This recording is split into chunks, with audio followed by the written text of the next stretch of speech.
The next film, the last film we'll talk about, is the Sarah Palin documentary called The Undefeated, which I know has opened up in about 10 theaters, the cities where people are most likely to unwrap themselves from the American flag long enough to go pay money, is what it is.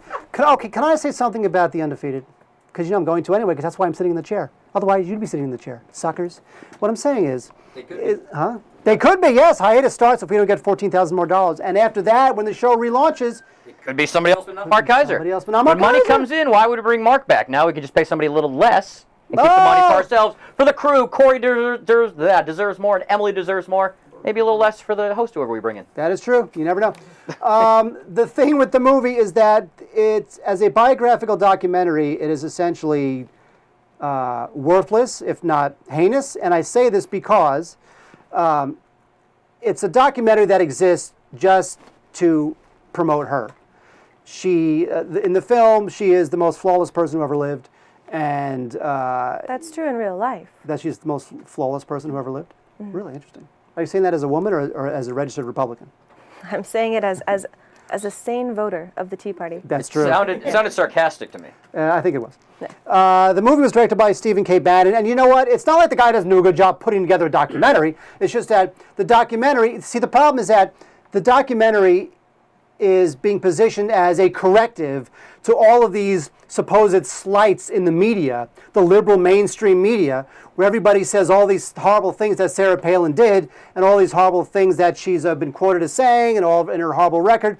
And the thing is that the truth is always somewhere in the middle. But you're not going to get that from Stephen K. Bannon. And frankly, if Stephen K. Bannon did a documentary about Obama where it said Obama was the greatest politician ever, that documentary would be just as bad. Because a biographical documentary should tell somebody's story, warts and all. And if Sarah Palin has had some successes in her life, whatever, fine. If she's had some failures in her political career, that's fine too. That's just not this movie. You are going there to unwrap yourself from the flag. You go into your local multiplex to give this thing a standing ovation and be energized, to hate liberals and go home and watch Fox News and all the sort of propaganda stuff that we all know about. We do have a clip. You want to see a clip? Let's see a clip.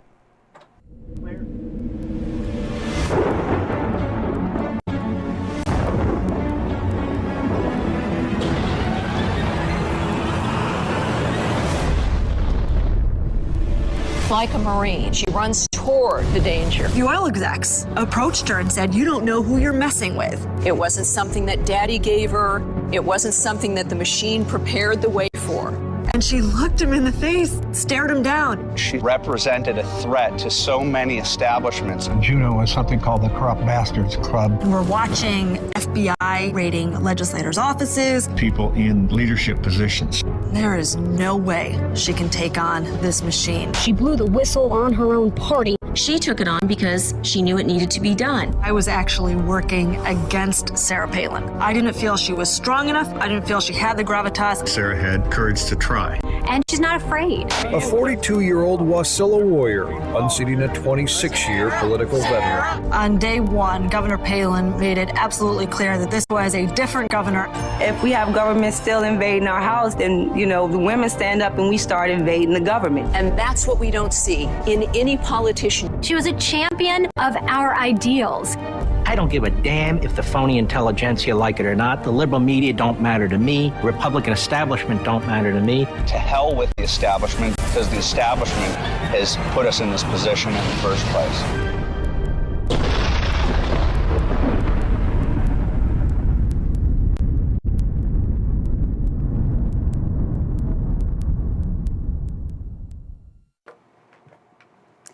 So in the clip there, you saw Andrew Breitbart and Mark Levin. Those are two conservative. Breitbart runs his own website. Levin is a radio host.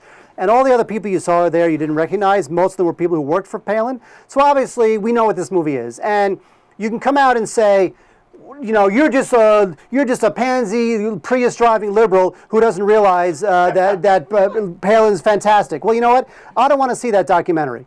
You know, if you want to go in there and circle your wagons and love Sarah Palin all you want, that's fine, but that's not a movie. And, you know, people will, you know, conservatives will compare this like Michael Moore's movies, and I don't think that's a fair comparison, only because Michael Moore doesn't do biographical documentaries. Like, Michael Moore has an opinion.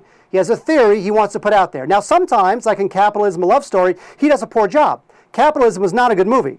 Now, sometimes, like in Bowling for Columbine, he does a very good job. So that's really Michael Moore's thing, which is having a theory, putting it out there, trying to prove it in an entertaining way. This is just nothing but propaganda. That's all it is. And nothing here would give you any inkling that Palin had any problems in her life. And the movie, by the way, does not touch her personal life, which I think is fine, because ultimately, I don't really care what her kids are. It means nothing to me. I don't care. I mean, frankly, in 2012, I would vote for a crack-addicted prostitute if I thought they could do a good job as president. I don't care. I really don't care anymore. So all that stuff about Palin and the kids, it's not in the film. That's Michelle fine. Bachmann you're talking about? That's fine. I know. Exactly. Now, Mr. Levin, did he change his pronunciation to sound a little less Jewy?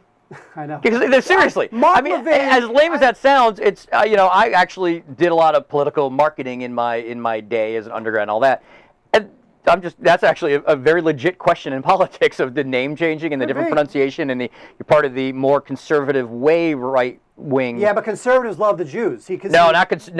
You're talking that's not social conservatives. Huh? No. You're talking Reagan conservatives in terms of that's a whole different thing. Now this is the social conservatives, which not too much of the Jews. This is a whole other situation. What? Yes. Mark Levin, no relation. Yeah, it's not Corey Levin. Now, how about Stephen Colbert, who changed the pronunciation of his name to Stephen Colbert? But I think that's his. Yeah, I think that's his thing. I'm not equating the two. So basically, the documentary, no matter what your political leanings are, it's just not a documentary. It sounds like it's a political propaganda film. Yeah. But let me ask you this: did you learn anything about Sarah Palin you hadn't known? No, I haven't. No. Does she shoot anything in the movie? No. No hunting? No hunting. No hunting. This really has nothing to do with her personal life, nothing to do with the kids, her husband, nothing. It's all about her political accomplishments, positioning her in the end to be the spokesperson for the Tea Party movement, to maybe position her for a 2012 presidential run, which is going to be a disaster. I can only hope so. I would love to see that. And you give it a? If I was a liberal, if I was a Democrat, I'm a registered independent. I'll just say that right now. But then again, I always vote Democrat, so what do I know? I would love it if she'd run, because it'd be look into your camera and give it a rating. Oh, it's a burn. That's a burn. Hold on, watch this. Here. Oh, that burn fell off the earth. Whoa! We did get to see her hunt. She shot it. She shot my burn. The burn. Wow. That is unbelievable. Corey Levin at his finest. Corey Levin. Our final show before hiatus. Not Levine. Corey. There's Sam Levine, Corey Levin, Yes. and what? Anyway, Levin. and also, the thing, and they're all spelled the same. The thing with you know what else I hated about this film is that it wraps itself around religion. It positions her quest to be the greatest politician, the most flawless person who ever lived, around religion. It uses biblical quotes, right? It uses this very apocalyptic music to make it seem as if she's like literally doing God's work. All that stuff really panders. God likes scary music? Huh? God likes scary music? Yeah, coming down from on high with the lightning bolts and everything. Does she do anything to, like, panders a that chorus audience. Of angels? Huh? Does she do anything to people going like, ah? No, this is this is dramatic. This is dramatic. She's trying to save the world. It's such a pandering film. And you go on these comment boards and you hear about what a great film it is, and these people are just being pandered to. I would really like to say pathetic. you have a lot of hate mail on your review of this on Box Office Magazine. Yes, I wrote about it on boxofficemagazine.com. And a lot of people wrote in like, "You're a liberal pansy and you hate everything." I thought I was very fair. Oh, I'm excited. I'm excited for the YouTube comments on this. I thought I was very fair. Look, YouTube.com streaming garage. Let's see what happens. Look, I said earlier, if somebody made a documentary about Obama saying he was the greatest politician, the most flawless politician ever, that'd be just as bad. I mean, because he's had his ups and downs too, like any politician. It's the same thing. Ronald Reagan was perfect. And you know what? In the film, of course, they try to equate her with Ronald Reagan because he's the exemplar for whatever. Okay, the movie's terrible.